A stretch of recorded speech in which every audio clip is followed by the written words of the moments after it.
This podcast includes explicit language and sensitive topics that some may find offensive.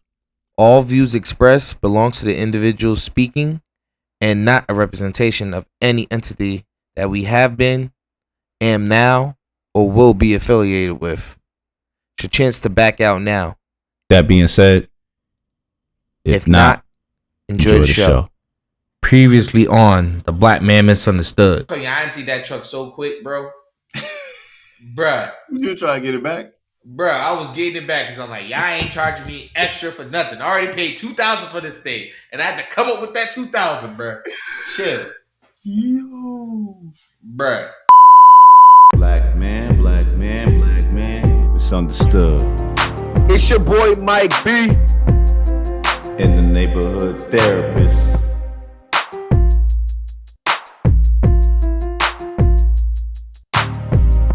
Welcome back to The Black Man Misunderstood. Here we discuss topics about the black man that others are afraid to speak on. I am your host, Mike B, and this is episode 15 of season 4. It's the season finale, y'all. And of course, joining me as always, my brother, the neighborhood therapist, but I call him Just. Introduce yourself to the people, brother. Justice Payne Tyson, the neighborhood therapist. Please put some respect on it. There's only one. That's it.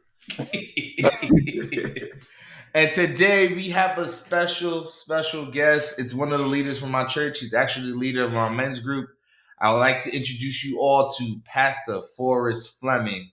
Hey, what's up, y'all? I'm glad to be on here. It's a pleasure and an honor, and I am so glad I had this opportunity to come and share and give some input. I just turned 50, so I think I have a little something to say for guys that's maybe a little younger or approaching that journey on that journey to that number. So hopefully, man, I'm ready to rock and roll, man. This is gonna be good. I'm excited.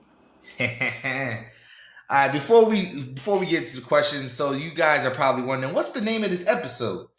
So the episode is called Mentorship, the Balancing Act.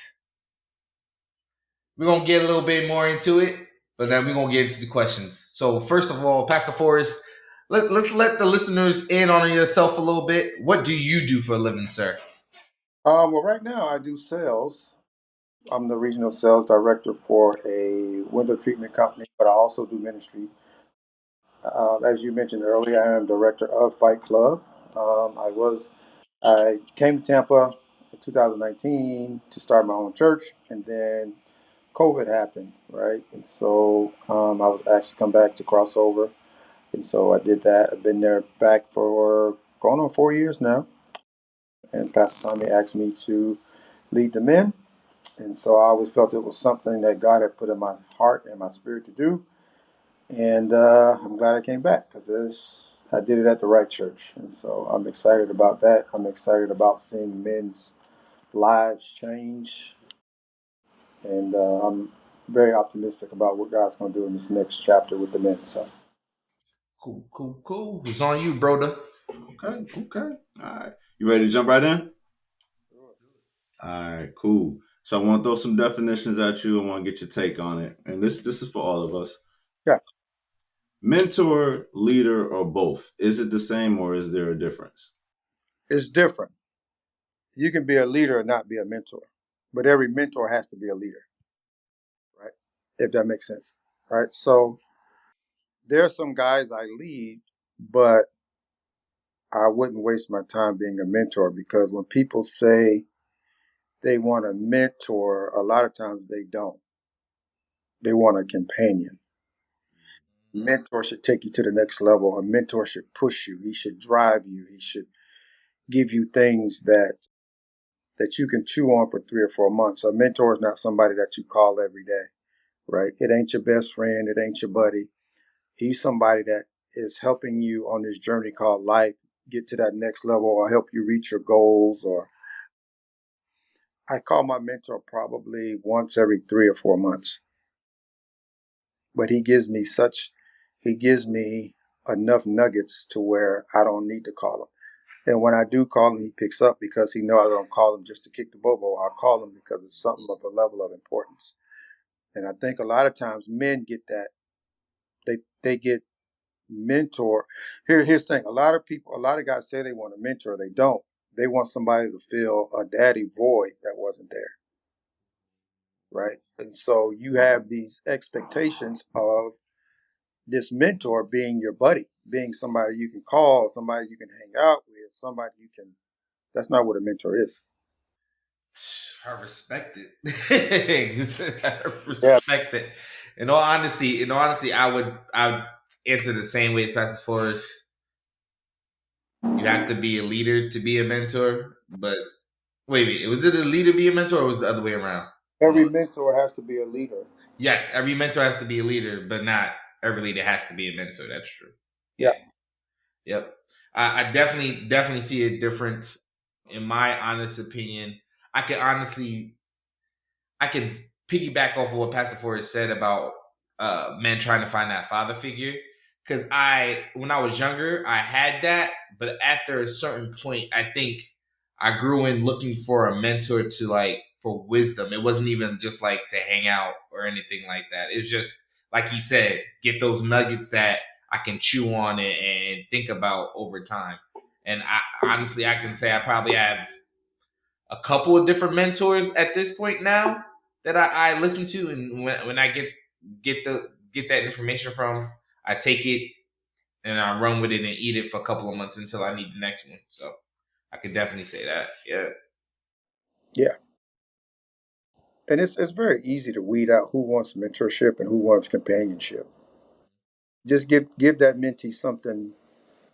I always tell guys, okay, well, I need you to read this book and give me a summary within the next 2 weeks of what you read, or you give them a task to see how bad they want it, or do they just want to hang out with you? There's a lot of guys, especially when it comes to church men, and I get it, and it's a balancing act because there's so many men who pull on me all the time, and it's like, okay, if you want to hang out, bro, just say you want to hang out, right? But don't tell me you want a mentor because I know you don't. I know you don't. You're not ready for a mentor.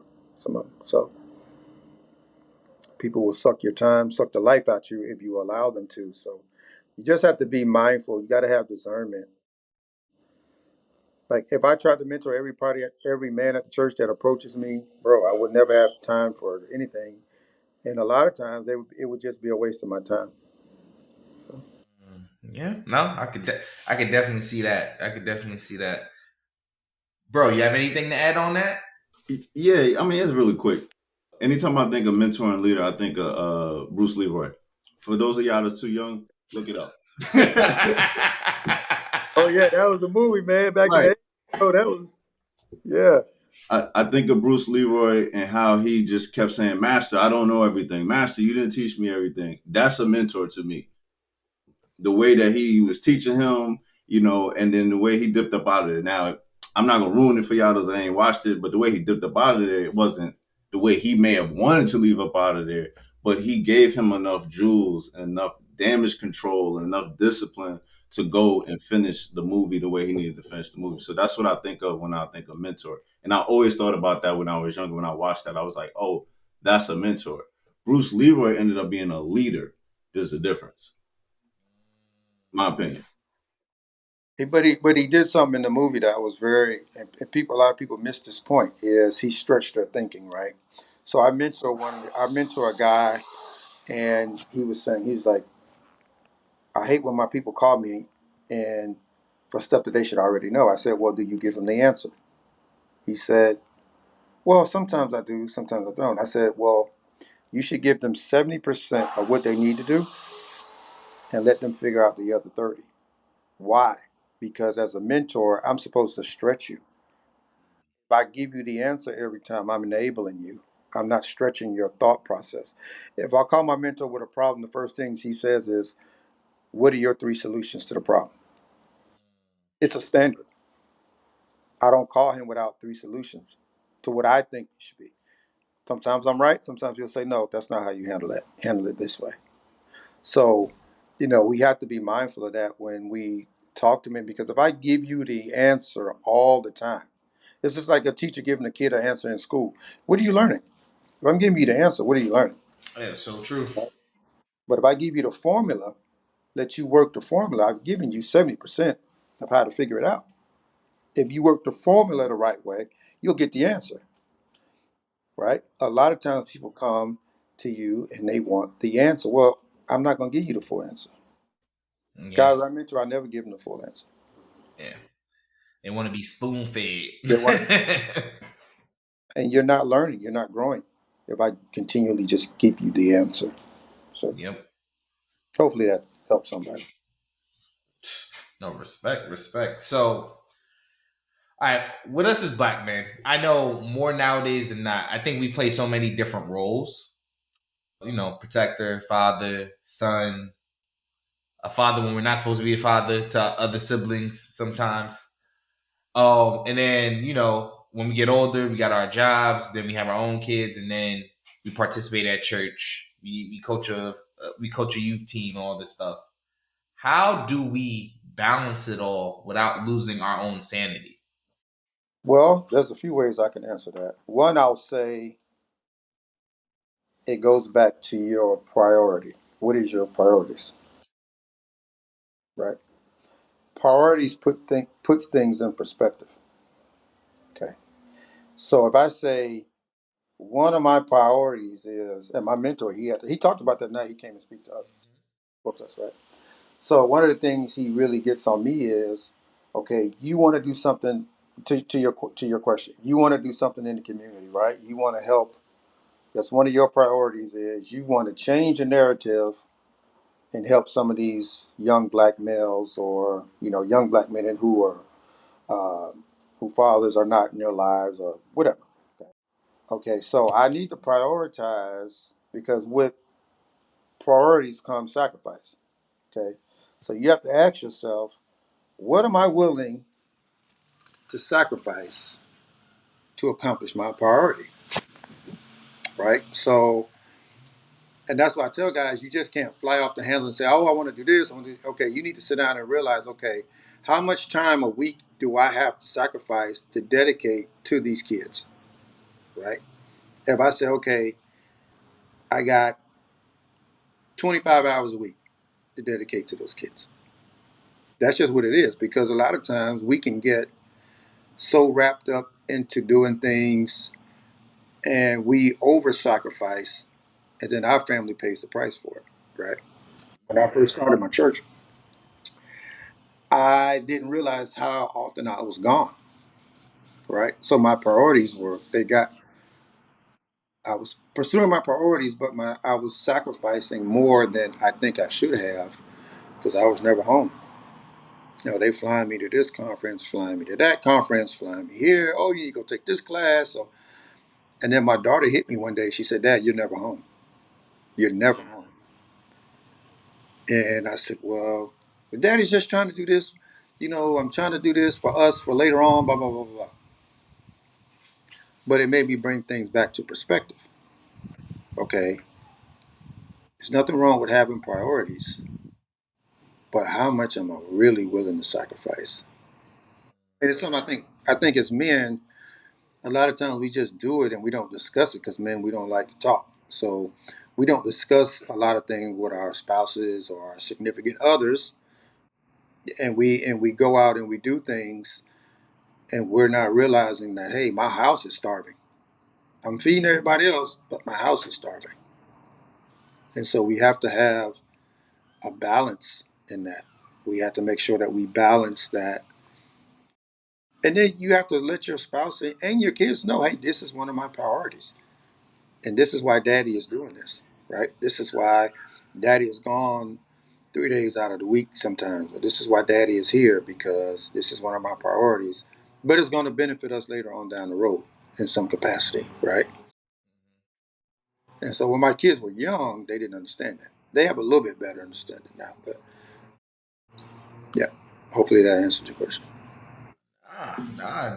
Definitely does. Definitely does. Um, and you basically, yeah, it's priorities. That's definitely number one. Finding priorities and knowing what to sacrifice and when to sacrifice it at the same time. First, I believe in the last couple of months we've heard that repeated so many different times in so many different ways. Honestly, Yeah. so I'm gonna flip the next question a little bit because of something you just said. So we got to know our priorities and we got to know when I sacrifice. And I feel as though those are the two top reasons why we don't see as much black male mentorship. And also going back to something that you said earlier, people just want to be spoon fed instead of actually being mentored. Why? Why aren't we finding as many black male mentors? Or do you think that's not truthful? Because I feel like that, like we have them, but we don't see them as often. I think the media does a great job at making the issue bigger than what it is because there are a ton of black mentors out there mentoring young black men, right? It's just like, yeah, I mean, a lot of fathers are absent from the house, but there's a lot of men that are in the house. But the media has a way of focusing on what's not happening opposed to what is happening, right? And so Mm-hmm. I think a lot of times us as black men, we do get a bad rap, right? Because there's all types of programs. And a lot of times, man, this program's out there, but the kids don't show up. There's mentorship programs out there. Like, so my guy Mike, who I talked about a little earlier, he was a psychiatrist. When he was a professor at UAB, they did a study. They took, I want to say it was maybe like 20 young black men, and they mentored these kids. These were inner city kids. Okay, they got a grant to see if they poured into these kids for 4 years. Now these were inner city kids. Most of them didn't have any father figures. These were kids that you would say were probably destined to go to jail or not be Mm-hmm. a honorable person in society, right? Mm-hmm. So they did this study and they walked with these kids for 4 years. Okay. I want to say out of that 20, 13 graduated college, right? You Mm-hmm. didn't hear nothing about that in the media, right? Nope.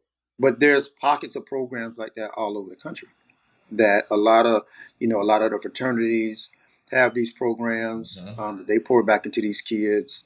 There's a lot, even in the city of Tampa. So when we say it's not enough, it's never going to be enough. If that answers the question, right? There's never going to be enough. But I think we do have to acknowledge that we ain't where we used to be, right? I mean, it has Mm-hmm. gotten a lot better. Like I said, I think the media puts a bad spin on it. Like, you know, black men aren't in their home, black men aren't mentoring, and it's not true. We do a lot. Mm-hmm. I think more men need to do more. I mean, I don't want to get into the whole incarceration thing, but there is more for us to do. But I will say, I think a lot of us are doing a decent job. And I think we don't give our black men and black organizations enough credit for doing what they do. We hear a lot, oh, we need to do more. We don't do enough. Well, this guy's out there sweating and breaking their backs, Yeah. with these programs and, don't know how they're going to get their next dollar because they're getting grants, they're getting private funding from you know, these organizations. And, I don't know. I'm kind of in the middle on it because I think we don't get enough credit, but I do think as a whole, I think we can do more. Yeah. No. I would definitely second that same sentiment. I would just season 2. We had a guest from on our fitness episode. His name is Alex Clark. He's originally from CT, but he moved out to DC. He started a whole bike program. And like ever since he's been a guest on our show, the man has been getting rewards, he's been getting grants, monies to help inner city kids in DC. And now he got a whole bike company that's competing all over the DC area in different races. So I definitely, yeah, I hear you. They don't get as much publicity as we should, he's definitely one of the few lucky ones that I know that actually gets the publicity. But I know there's plenty others, even back in our hometown in Patterson. I know there's an Omega Teens out there, and they usually have at least 10 to 15 kids in that age group helping them. So yeah, you're definitely right. I see it on both sides. Oh yeah. And Tampa has a lot of just in Tampa alone, man. There's a lot of African American men doing a lot with these kids, doing a lot with reentry programs for guys coming out of the penal system, and but it does a lot of it doesn't get noticed, but it's happening. It is. It really is. So I think we knocked out both. It's on you, bro. So let me add this before I go into this darkness, because I'm gonna take this conversation somewhere else. okay, let's do it. I'm 100% agreeing with y'all. With you got to have priorities not to go insane. Okay, but I got to add two pieces to that. You got to have a foundation. I've been preaching that all season. Yep. You got to have a foundation. I don't care if you're atheist. I don't care if you're Christian, Muslim. You have to have a foundation. You have to believe in something. You have to have some type of start to know where you're going. Which brings me to my third. It's technically my third thing because priorities is second to me. Third is, what is your end goal? What is your end game? That's what stops you from going insane. And I'm speaking for myself personally as a black man. When I wake up, the reason why I'm doing what I'm doing is the reason why I'm doing what I'm doing. That's my motivator. You see where I'm going? And then I can start checking off my priorities. Okay, how am I going to get there? I got to do this. Okay, that motivates me to keep going. And then when all else fails, we just have that day where it's like, you know what? F all this. I don't want to do this no more. That's when my foundation kicks in, and I can grit. For me, I can say my prayers. I can come back to what I need to come back to, my source, and just ground myself. So I think that that's super important. That's going to take me to my next thing about this whole mentorship, this whole leader role. My personal opinion, 100%, I agree with you, Pastor. We got brothers out here, they getting it. I've seen it, right? The problem 100% is social media. It's not even just social media. It's more so the what it represents. So being a mentor is not entertaining, and Oh, because absolutely. right, you know what I'm saying. So because it's not entertaining, nobody's paying attention. Nobody wants it. No, we used to. Like, I'm saying we, like I was in the '70s, but I remember watching. You know what I mean? Like I'm looking at the history of it. You can tell the energy was different in the '70s, the '80s, even the '90s. We yearned for somebody to each one teach us. Okay, yeah. Oh, this is how you grow. Corn or whatever. That was entertaining. In 2024, 2025, we don't care. I'm not saying I'm a part of that, but I'm just saying as a society, we don't care. We really not trying to change the infrastructure of things. And this is going to take me into my soliloquy so I can ask questions, okay? So hear me out on this. And I wrote this down because ain't no way I was going to remember this. All right. My opinion, all my opinion. Let me leave with this. The powers that be killed. I'm not saying unalive for you sensitive people. I don't care. It's killed. They killed our leaders from the 60s to the 80s. I'm standing on what I said, okay? Then they brainwashed us into killing our own leaders in the 90s. Take that as you will, okay? And then from there, now we have a mental killing of social media. Social media kills our leaders for us. So as soon as a new leader arises, we do it ourselves with the social media. We look into their life background, see what's going on. So my question to everybody is, what if MLK has social media? What if El Haj Malik El Shabazz had social media? And Mike, you asked me who that was, bro. It's Malcolm X, bro. That's the name he took, bro. That's the name he took, bro. We Yeah. call him Malcolm X. It's low key disrespectful, but it's cool. I get it. I understand. They don't really understand the history of it, but that's his name. So if they had social media, right, will we still revere them as who they are? Because it came out later. MLK has some skeletons. You know what I mean? The other brother has some skeletons. Will we still look at them the same? Serious question. You want Mike? Mike, you want to go answer that? Or you want me to answer? You can go first, Pastor. Go ahead, Pastor Forrest. Well, we look at them the same. I think the power that they had was at such a magnitude that I think they would have been bigger than they were. I think would their flaws been more exposed? Absolutely. But as black people, we are the most forgiving people on this earth. I mean, there's still people talking about let R. Kelly get out of jail, right? I mean, it's, Yeah. I mean, with all the evidence against him, right? And so Mm.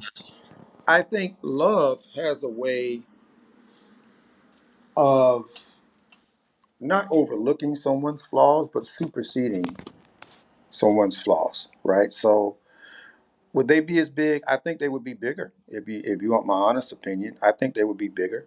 I think we would see them more in a humanistic Mm-hmm. way because as leaders, I mean, even on my levels, people have a tendency to think that you are perfect and you have a perfect world and you have a perfect marriage and you have the best kids in the world. It's like they don't realize, hey, I am just one from among you, right? But I'm still one of you, Mm-hmm. right? And so people put leaders on these like ridiculous pedestals, and we think that they're not human.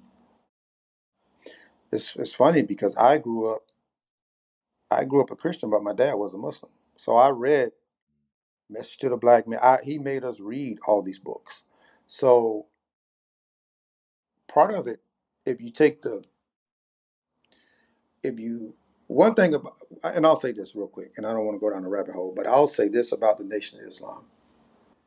If you take out the religious stuff, when it came to equality, empowering, health, I mean, a black man, I don't care what color you are, you can't dispute it, right? And see, I lived up north, so we used to go to the Muslim bakeries. We used to go to the Muslim meat stores. We used to go, right? So they talked about, entrepreneurship and having the money circulate through our neighborhood and, helping your brother and looking out for your brother, supporting your brother, lifting your brother. So a lot of things that they said that if you just take the religious stuff out of it, right? And you just look at them developing you or having a desire to develop strong, powerful black men, you can't dispute that. That's just my 2 cents. I don't see where you can really dispute it because what a lot of what they said was true. You said about killing off our black men. Yeah, I mean everything that we've ever had that became successful, it was destroyed. I mean just look at Black Wall Street. Yep. Yep. I remember doing a paper on that in college. So when you look at any time that we have tried to economically empower ourselves, have our own, some shape or form, some way, it gets destroyed. Whether it's them putting pitting us against each other or they're just destroying it on their own, they will find a way, right? Because my dad always said this. I don't know if I can say this. So if y'all want to edit this out, that's fine. But No, you good. Go ahead. one of the things that white America fears the most is an educated black man. We've said that plenty of times on here. Okay, all right. You I good. so yeah, and I even see it sometimes for myself. I see it in the workplace. I see it with very intelligent, very smart. When they start debunking certain things or they give answers you know that they're not used to hearing from a person of color, they don't know how to respond to it. They don't. I'm in a meeting the other day at work. I use a word. They thought it was funny. The owner says, "Oh, I don't think that's a word." So the HR director says, "Oh, well, let me look it up real quick." So I sat there and laughed. I said, "Well, what y'all fail to realize is I've been reading since I was 3 years old. So my vocabulary is pretty deep. I can go pretty deep with my vocabulary." They thought it was a joke, but I know what they really meant. I know what they were trying to do. I saw through it, but it's like at the end of the day, they made themselves look stupid. to me, because now you're telling me that your vocabulary is a little more shallow than mine, and you both have college educations as well. So that scared them.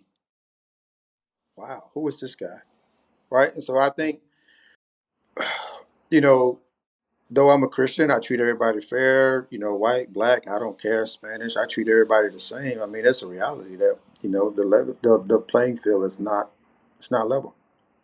It's gotten better, but it ain't where it needs to be. Yep. I respect that. Appreciate that. Yo, that's Forrest that took all the answers and all the gems. Sorry, man. Nah, you good. You good. That's why I brought you on, because I knew you bring all that. So I didn't even worry about that. So you agree? You good? Yeah, I'm agreeing. I'm just gonna add one little tidbit.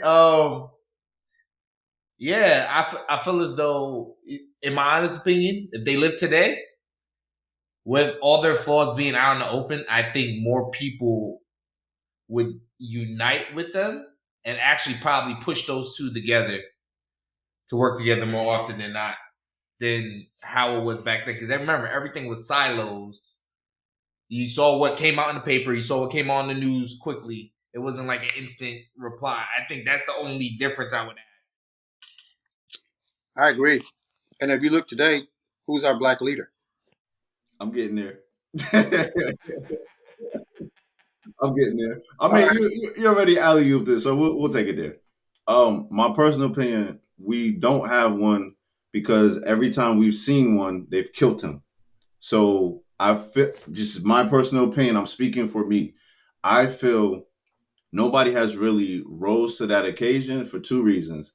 One, afraid to die, or just to know that you're going to die, right? It's a negative thought.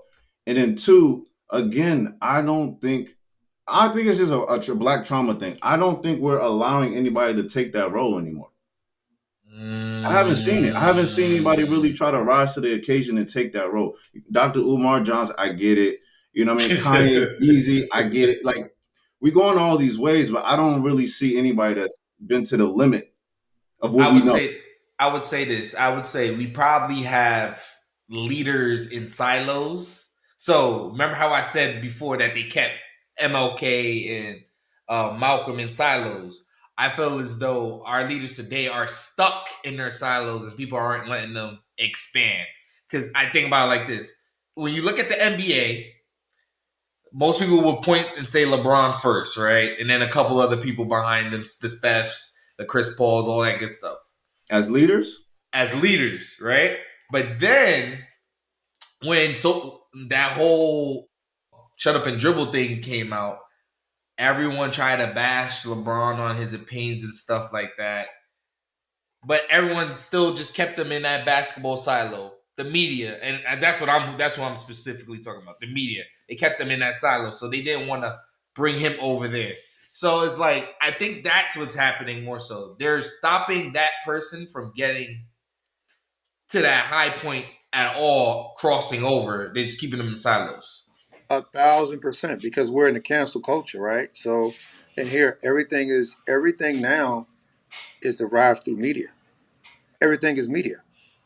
Oh, I'll just kick him off Instagram. I'll kick him off Facebook. We won't let him do any interviews. You know, so Mm-hmm. that's where everybody goes to for the news. That's where everybody goes to for. I don't think I would disagree with you on one thing. I do think that there are people willing to die for a cause. Mm-hmm. I just think that the way this media is controlled now, it's easy to cancel somebody. Because remember, I'll say this: Malcolm Martin was the safe Negro. Malcolm was the dangerous Negro. Mm-hmm. They didn't really fear Martin like that. They feared Malcolm. Mm-hmm. When he said by any means necessary, he meant that, like, I will die for this. I do think we have a few people, nothing against Dr. Umar. I just disagree with a lot of the way he does things. Yeah. There's some truth to some of the things he says, but I mean, and I'm not picking on him, Mm-hmm. but I think here's the other thing: the ones who they do let get up there and maybe say something, they're controlled. See, because it's all media, it's controlled. Mm-hmm. There was no social media back then. Like, you couldn't control Malcolm. Nope. I mean, Elijah Muhammad tried to silence him, but he just left and went and did his own thing, Yep. right? So it's just a different era. It's a different time. But I think about that often. Like, man, who could be the next? Just who could carry the weight of being that type of leader? You know, I'll be honest. For a while, I thought, maybe Bishop Jakes is that guy, and I'm like, all the stuff coming out and all this other stuff, and you hear other little things. It's just like, okay, so who it is, I have no idea. Yeah. But I don't think they're scared to die because I think they know if they take that position, they will die. Mm-hmm.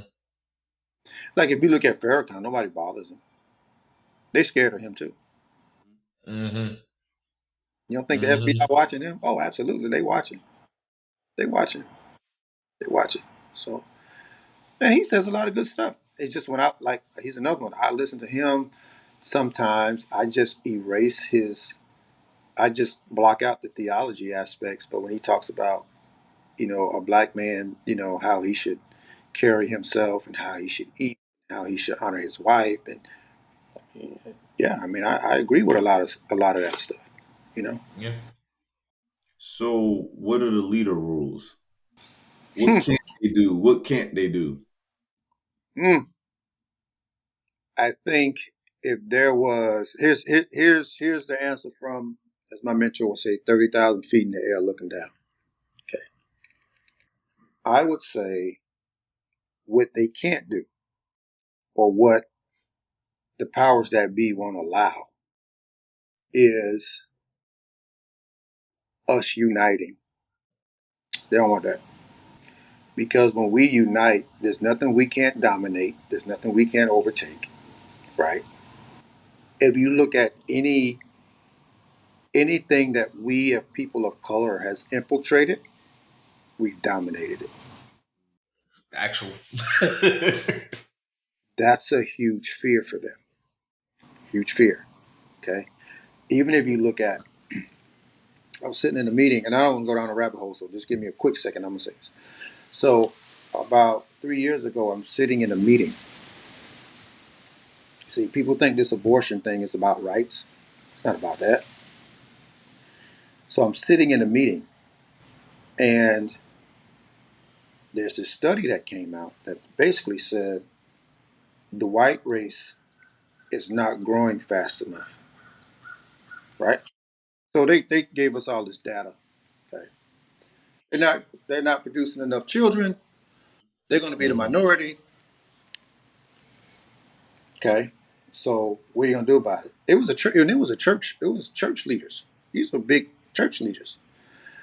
So one of the guys was from Africa, and he said, "You're going to see a mass influx of predominantly white churches doing whatever they can to get black leaders in their church." They're like, okay. So then he starts giving all this data. Starts giving the data, right? I'm a big data guy, right? He starts Mm-hmm. giving all these numbers, and he's like, yeah, well, in France they're reproducing at this rate, and in uh, this part of Europe they're reproducing at this rate, and in America they're reproducing at this rate. He's like, oh yeah, in 20 something years they'll definitely be the minority because they're not producing at a high rate. They're not. So so when you start looking at it, and now I see all this stuff happening, I'm like, huh, he was right. He was right. But these are meetings that a lot of people of color aren't privy to. We think it's about abortion rights. Oh, well, no. They're losing the reproduction race and they're becoming a minority. That's where the fight stems from. But if you're not in those rooms and a lot of times we don't get in those rooms, when you're in those rooms, you just, and I tell you, I don't say nothing. Sometimes I get invited to certain rooms, I don't say nothing. I'll sit back and just take notes. Right? I won't open my mouth. You have anything to say? Nope. Right? I'm just listening because I'm looking when he was giving us this information. I'm looking at the bigger picture, and I'm saying, "Oh, Mm-hmm. so this is what it's really all about."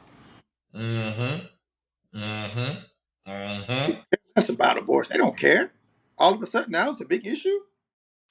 Well, I think I said it. I said it before. I'll say it right now. Some people were getting too many abortions. That's what it really was. Yeah, yeah, and it was probably more of them than it was of us. Yep. Yeah. So Mike, you got anything to add to that? Nah, Pastor Forrest he's knocking this out the park. I'm just chilling. I'm enjoying it.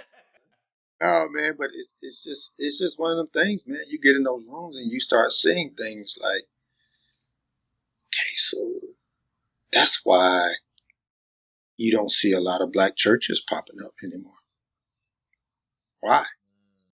Well, if this multicultural church over here can pay a pastor $60,000 a year, which in the church world that's decent money, right? I could pay him $56,000 a year, give him some money for his house, give him a car stipend.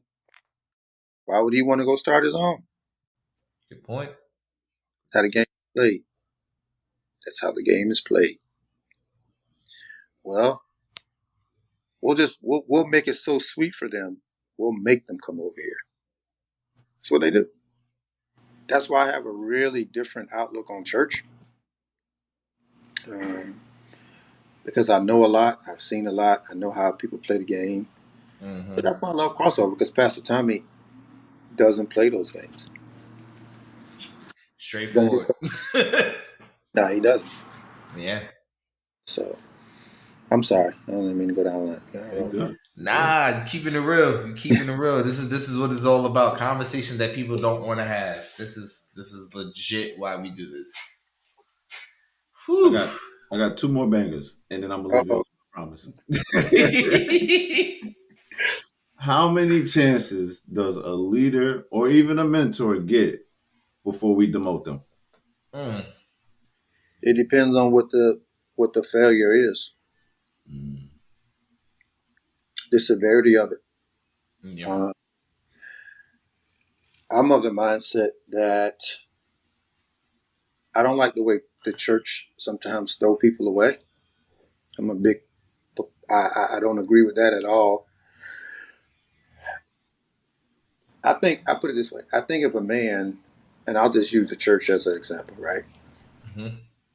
If a man is cheating on his wife, I don't think he should touch a pulpit a minimum of 6 months. That's just my personal, because if you get past the point to where you're not convicted for what you've done, you have no convictions, then you need some healing, Mm.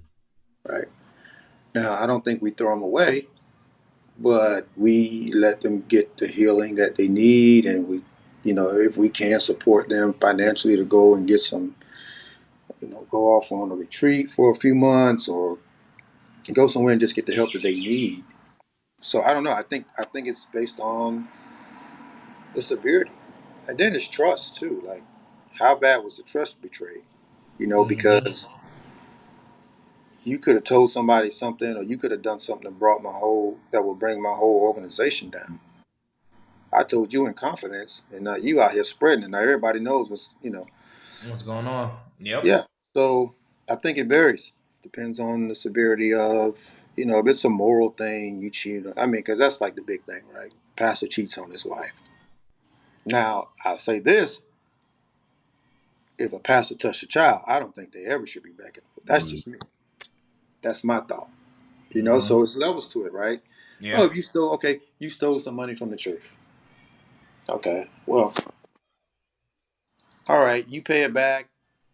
Well, you're not working in accounting again, right? But I'm not going to put you. Yep. You know what I mean? So it's all relative to the severity of it. That would be my answer. Short answer. Nah, I totally agree with that. There's definitely severity because I like to say this to people sometimes when people look at use church as an example, leaders, right? And even though we try to hold everyone on equal footing, when you're a leader and you're over people, that's a slightly higher level. So it's kind of levels to this thing, because you're not just being accountable for yourself, but it's a whole bunch of people that's under you. You don't even know how you may be affecting them if you're not in the right frame of mind, spirit, or anything of that nature. So it's like, yeah, it's definitely levels to the severity, because like someone on the bottom, they could cheat on their spouse or whatever, and you sit them down for a couple of months, and they can join right back up when they believe that they're ready to join up. Perfectly fine. But with a pastor or any type of leader, gotta have a little bit more severity to it, because they're not just over themselves; they're over people also. So there's levels to it too. Also, Yeah. Influence. How much influence does this person have? Right. That plays a role in somebody just joined the church and they sleep with somebody on the worship team. All right. Well, he's not a leader. I mean, what are you gonna tell him? Hey, man, just take a break from coming to the church for. Now I'm gonna deal with the person on the praise team a lot harsher than I'm gonna deal with this guy who I know from Apple. yeah, Right. So, yeah. yeah. Okay. I got one final question. I'm Oh, I'm all about souls, okay? I'm all about saving souls. So regardless if you're a believer or not a believer, right? I'm talking to you, the listener. This is going to help you because you're gonna get it from three different perspectives. So I'm throwing the question out there, right? How do you know if you are a mentor slash a leader? And what if you don't want the role after you figure it out?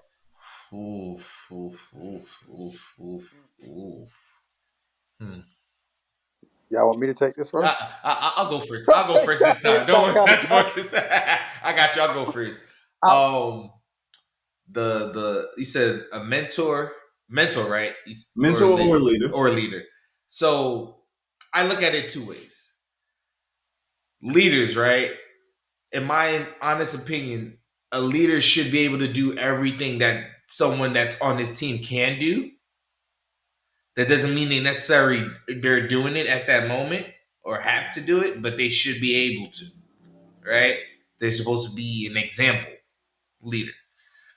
So with that, leaders sometimes it's people are actually they're doers, and then over time they learn that people are actually following what they're doing, emulating them, and that puts them into leadership roles sometimes. Because I tell you like this, some people don't want to be leaders, but they get thrust into the role because they have the qualities of a leader, period, that they may not know themselves, or maybe they do.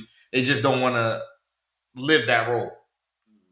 Mentor is different because you gotta want to teach other people, right? And like you can be a mentor in one thing, but not a mentor in another. So I think that answers your first question. The How first you know one if for you're sure. yeah For sure. the mentor. Loving it. And what if you don't want the role? So I tell you like this. And Pastor Forrest can attest to this probably too. When I first came to our current church, Crossover, right? I was, trying to chill because my previous church, I was doing everything. Most people who knows my backstory, I was in different roles at my other church. So I just wanted to chill. But over time, people saw my abilities, saw how I handled myself, and put me in positions of leadership that I'm still doing what other people are doing, but people are also watching me. So I can't just deny it, because sometimes what God has for you, God has for you. And you just have to step into that role, no matter how you feel. Because let's say there's too many examples in the Bible where people try to go the opposite way and they get dinged because they're not going the way that they're supposed to. That boy and they Jonah. eventually get there. And they eventually get there. So you can not want the role as much as you want, but if it's meant for you, it's meant for you. That's how I think about that. I agree. Can you ask me the question one more time? I'm trying to frame my. Absolutely. How do you know you are a mentor or a leader, or both? And what if you don't want the role? Well, you know you're a leader if you have influence. If ain't nobody following you, you ain't a leader. I used to struggle with that when I was younger because people would say, "Oh, he's weird. He's cool. He's like the coolest guy in the world, but he's just sometimes he's just weird. He's just because all of my friends was always older than me, right?" I'll tell you this quick story real quick. So I remember when I was about 7 years old, we used to go to private school. So my mom used to work, and she would give us $10 for the week. Now that's a lot of money back then. You're talking late '70s, early '80s. So we would stop by the candy store on the way. So what I would do is I went to a Catholic school. So what I would do is I would buy candy and sell it in school. Now Catholic school selling, eating candy, chewing gum was like a big no-no. Them nuns would beat the snot out of you. They thought you right. So what I would do is Monday and Tuesday I would basically lease all my candy out. So I would get like lollipops for like 10 cents. I would sell them for 25 cents. But by like Wednesday or Thursday, I'd be broke because everybody got their allowance on Friday. So I would collect all my money on Friday. So one day we're walking home and my sister, I said, "Hey, you got any money on you?" And she said, "Yeah, I got $6 left." And I said, "Well, you might as well just give me that $6 because the world's going to come to an end today and you're not going to need that money." I'm 7 years old. So I didn't realize it was influence, right? I influenced her to give me all her money. So we get home, my sister is crying. She is boo-hoo crying. And so my dad says, "Why are you crying?"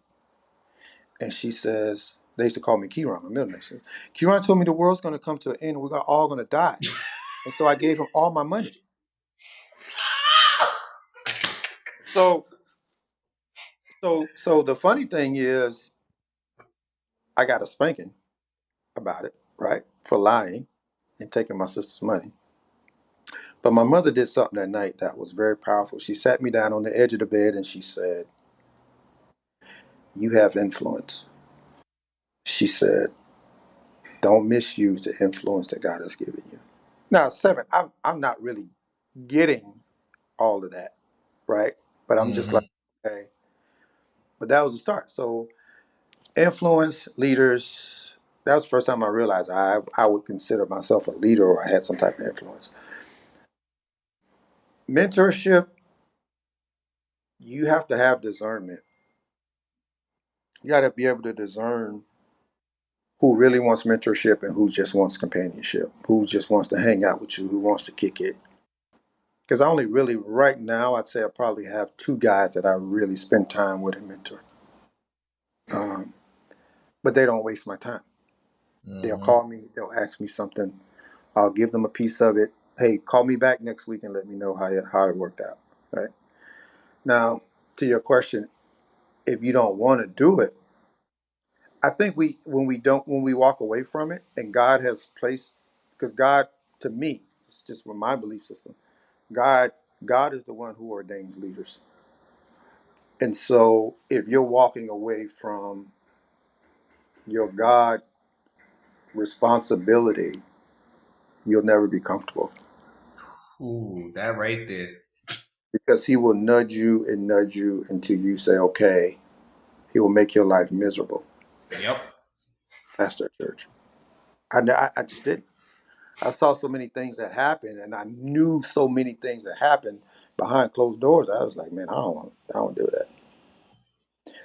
And I'll say for like 3 years straight, people would come to our church, the last church I was at, and they would be like, you all the way in the back. You are running from God. I mean, they would just point me out. Like it was just the weirdest thing. And so I was like, you know what? I'm gonna start running, do what God called me to do.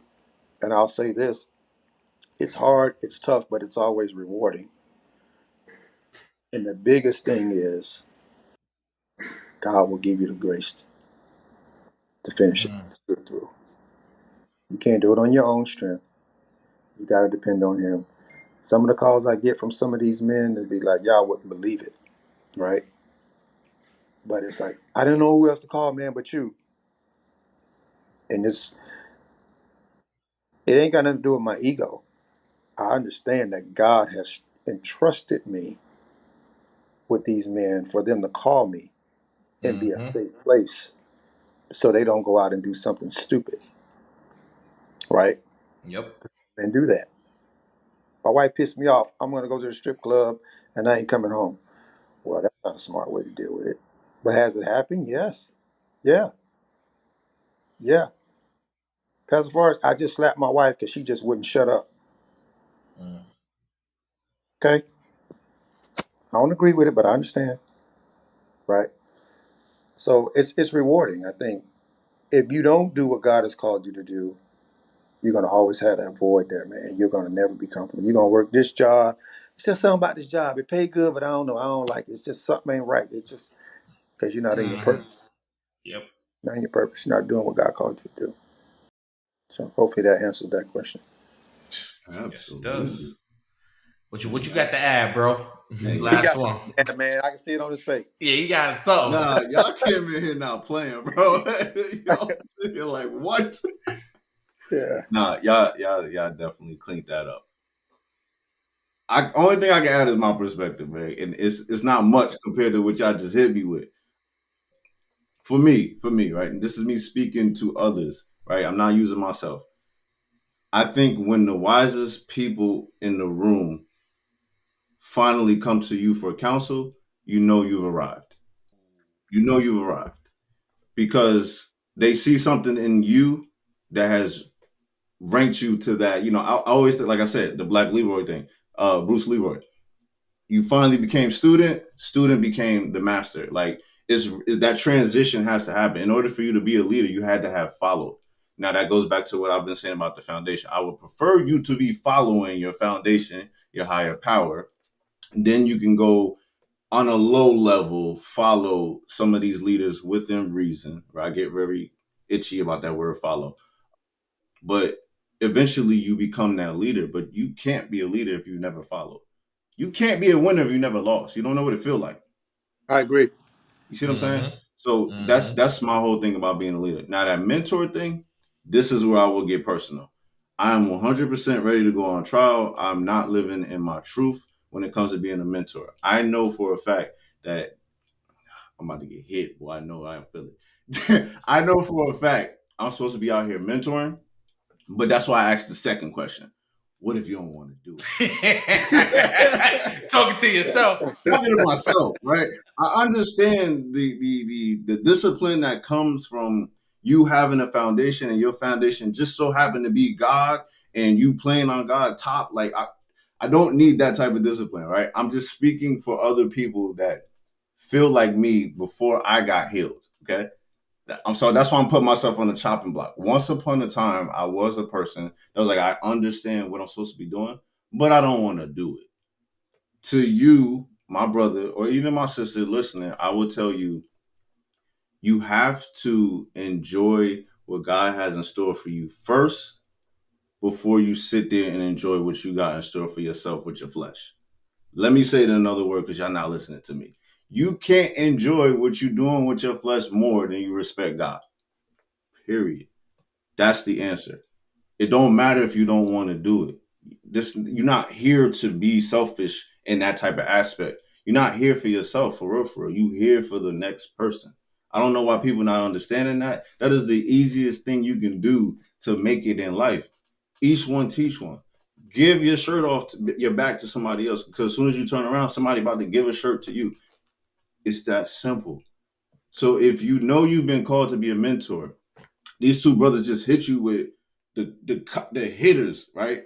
I'm just speaking to you from my perspective, like, hey, bro, if God call up on you, like somebody telling you multiple times, the wisest counsel in the room is putting you on game, finally, and they're like, what you think? Why matter what I think? Y'all the wisest people in the room, but you got wisdom too, young brother. Yeah. Yeah. That stings, man. That's that wake up call. So that's where I'm at with that. I'm good, Mike. I'm good. Yeah, I'm gonna take us home. I'll take us home. It's gonna be simple though. Simple. At all episode, we've been talking about leaders, mentors. We talked about you being a leader and mentor of men, specifically Pastor Forrest. But this final question is for you. It could be short and sweet if you want it to be, which it'll probably make it because we probably mentioned it already. But with that responsibility, what is the burden that may take a toll on you, and then how you handle it personally? If I had to say one thing, I would say patience, because I've always been you guys don't know my background, but I was hustling out in the street and very short, very just that guy, right? And I never had patience. And I still struggle with it. I've gotten better. But here's the true test. When God tells you to mentor this person, and you know you're supposed to mentor that person, they ain't doing nothing you telling them to do. There we go with this. Trying to walk away, but something keeps pulling you back to them, right? That's when you really have to go in your prayer closet, because I don't like dealing with impatient. I just don't have patience.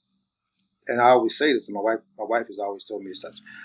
It's hard for me to deal with incompetent people, because my brain goes so fast sometimes, and I can figure things out so quick that in my mind I'm like, you still don't know the answer to that, right? Or it's like my grandson, like he's having some issues in his math. Okay, math was my favorite subject, so my patience with him is short. So what do? Let me get him a tutor who has the patience, because I don't.